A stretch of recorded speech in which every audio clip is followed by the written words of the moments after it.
తెలంగాణ కాంగ్రెస్ లో మళ్లీ రచ్చ మొదలైంది. మంత్రులు పొన్నం ప్రభాకర్, అడ్లూరి లక్ష్మణ్ల మధ్య వార్ ఇంకా నడుస్తోంది. మంత్రి పొన్నం చేసిన వ్యాఖ్యలు రాజకీయంగా దుమారం రేపుతున్నాయి.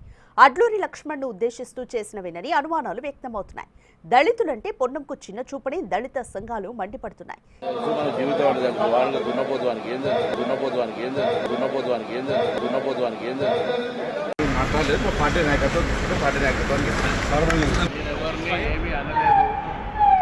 టీఆర్ఎస్ బీజేపీ కాన్స్టిట్యూన్సీగా చేసేటువంటి వాడికి ఎవరు స్పందించకుండా మంచిది. నేను ఏదైనా ఉంటే పార్టీకి పిసిసి రెడ్డి గారు చెప్పినాను జరుగుతున్న పరిణామాలు అంతే తప్ప దానికి ఇష్యూ లేదని మాట్లాడతాను. ఎవరిని ఏమనలేదు అక్కడ. మంత్రి పొన్నం ప్రభాకర్ క్షమాపణ చెప్పాలని మంత్రి అడ్లూరి లక్ష్మణ్ డిమాండ్ చేశారు. పొన్నం తన దళిత జాతిని అవమానించారని ఆగ్రహం వ్యక్తం చేశారు. దీనిపై ఖర్గే, రాహుల్ను కలిసి ఫిర్యాదు చేస్తానన్నారు.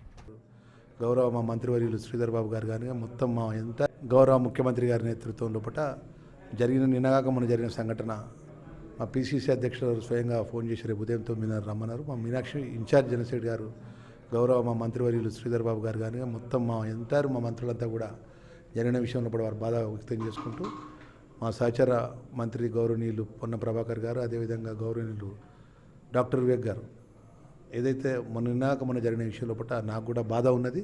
పార్టీ లైన్ ముఖ్యమైన జూబ్లీహిల్స్లో కాంగ్రెస్ పార్టీ గెలవాలి.